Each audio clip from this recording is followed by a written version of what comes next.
Okay, welcome. We're going to try to play the integer game solo style. Okay, so we'll see how this works. So here are the basic rules. First off, what are you going to need? You're going to need some cards. You're going to need 21 cards, actually. 22 would be fine as well, but you got to make them on your own. So I used a couple different ways here. I used index cards first. And I'm just looking for the numbers from -10 to 10. And that's going to be 21 cards, 20 there, 20 there, or 10 there, 10 there, and then 1 for 0. Sometimes in a game you play 2 zeros, so that's why you might want to have more. Now I went ahead and made mine different colors. I don't know why. I just sort of like doing that. So my negatives are red, my positives are blue. And I had -10 through 1. I think I only had 1 0 in this deck. Oops. Didn't have a full deck there. Alright, so let me set these aside for a second. You could also do it with regular cards.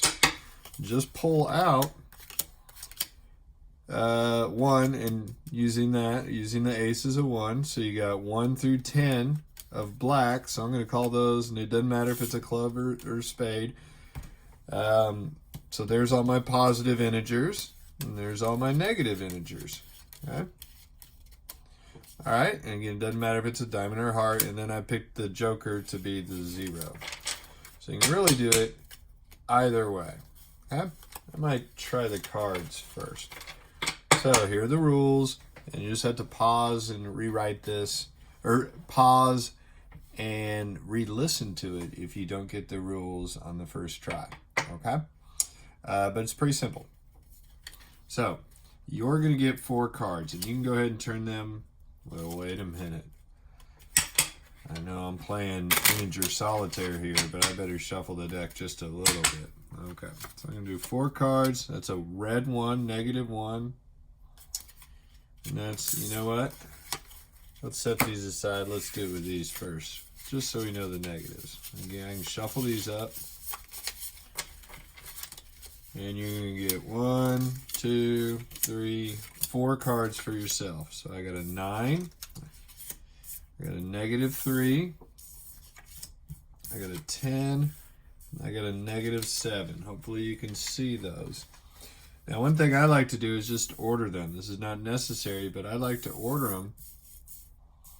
Just gives me a little bit of a sense of their value. And then you need the discard.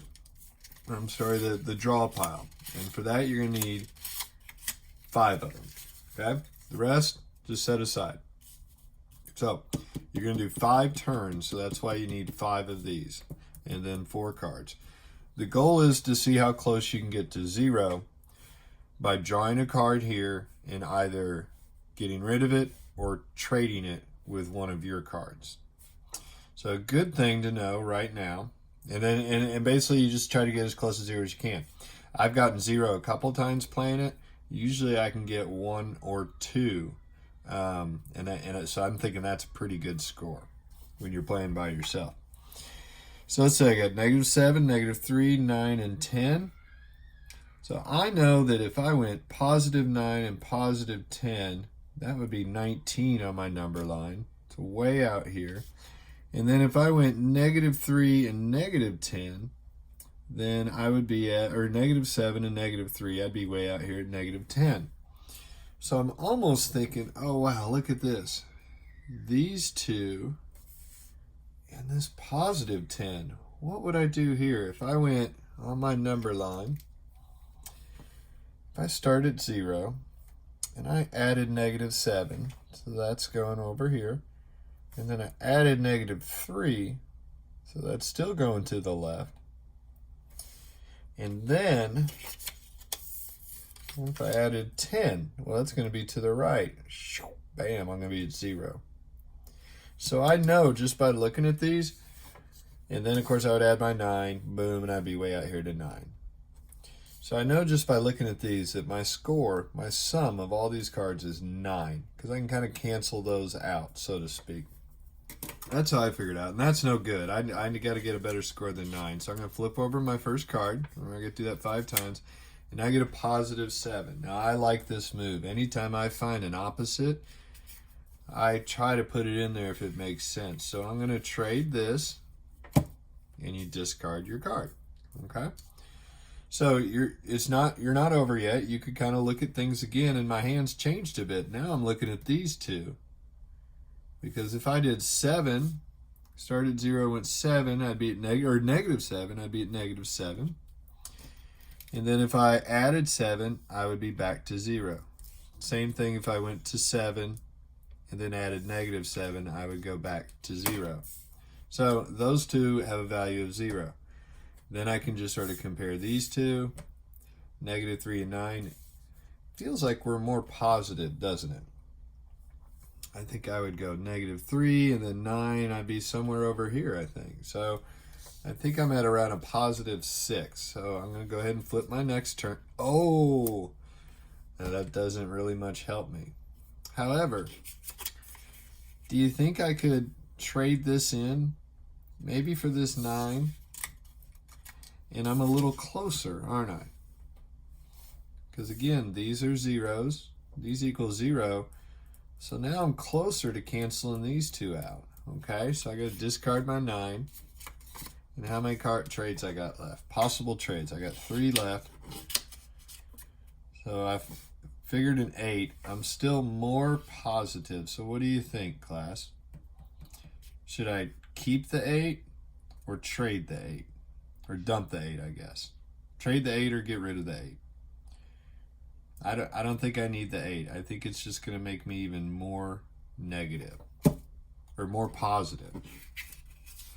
So I'm just going to discard it. It's kind of like passing. Now here we go. Now this is interesting. What if I did trade that?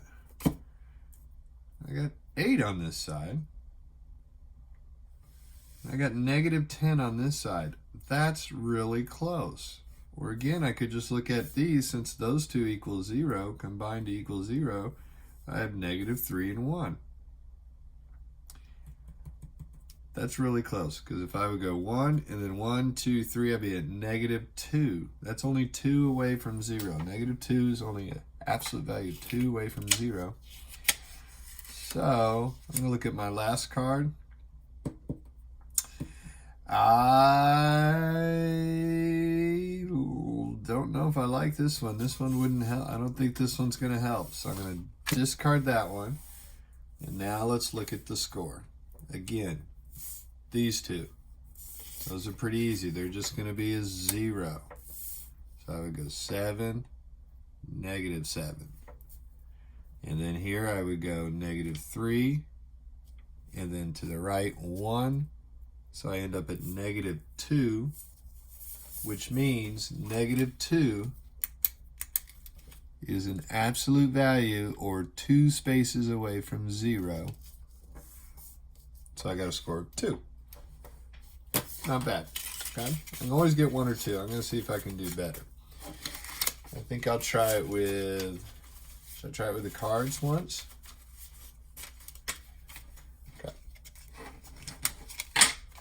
I'm going to try it with the cards once. I'm going to shuffle up here. Any way you want it. I'm going to try to beat 2 ways. So remember, even though I was on negative 2, we're looking for the absolute value. They're just the distance from 0. So if someone had a score was on a 2 and you were on a negative 2, that would be like a tie. Let's see, what do I need? 4 cards. They can be face up. Woo, it's pretty negative. And then 5 possible trade-ins. Get rid of the rest. Let's see, I like mine in order. Now, right away, I feel like I need to get less negative, right? So, I need some more positive. I got negative 10, negative 8, negative 7, and a positive 4. I'm not even going to count that up. I don't think it would be on my number line. Here's my first trade.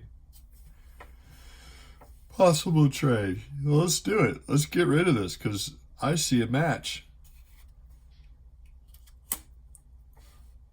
Think about it. What do I have right here? I got a 7, a positive 7, and in this one I have a negative 7. So I'm just going to trade in. I want that 3. So now I have my 4 cards. These 3 plus 4 equals 7 is the opposite of negative 7. So those cancel out. Now I have a score of negative 8. Don't know if this is going to help me, but it's better than what I had before. Positive 7. What do you think, kids? You got a really good move here. Let's see, if I take this, now what do I got? Can you notice which ones are going to just cancel each other out? You're right. This one. Or both of those opposites. So now I have a negative 8 integer and a 4 integer. So I'm obviously, if I added these two together along the number line, I would be somewhere over here in the negative land. So let's see if we have a chance to straighten it out a bit. Okay. Now these cards are still I could still change them if I wanted to. So now I got a 3. I think that's great. Look at that. I'm going to trade that right away, because these two are closer to canceling each other out now. Now I'm more positive, right? Ow, I just hit my head. So I go to 4, and then negative 3 would be 1, 2, 3. I'd be at 1. If I could stay at 1, I'd be happy, but I'm going to try to get to 0. Let's see here.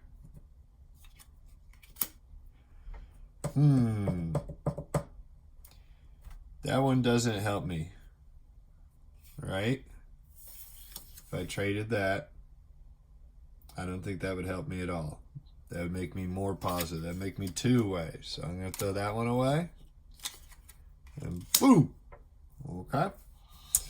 So I got negative 4, negative 3, negative 7, 7, and 4. Well, look what's going to happen here. I got really lucky. I'm going to pull that away. Boom. Perfect score. What does this side equal altogether? And then what does this side equal altogether? Right. Negative 11, positive 11. You do negative 11, and then add 11, you're back to 0. So, hey, that happened. You saw me shuffle. I didn't change the cards. Pretty darn good.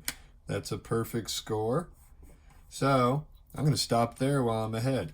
Try to play that. Remember, you get 4 cards and then 5 trades. Okay? Now, if you have someone to play at home with, it's sort of the same thing.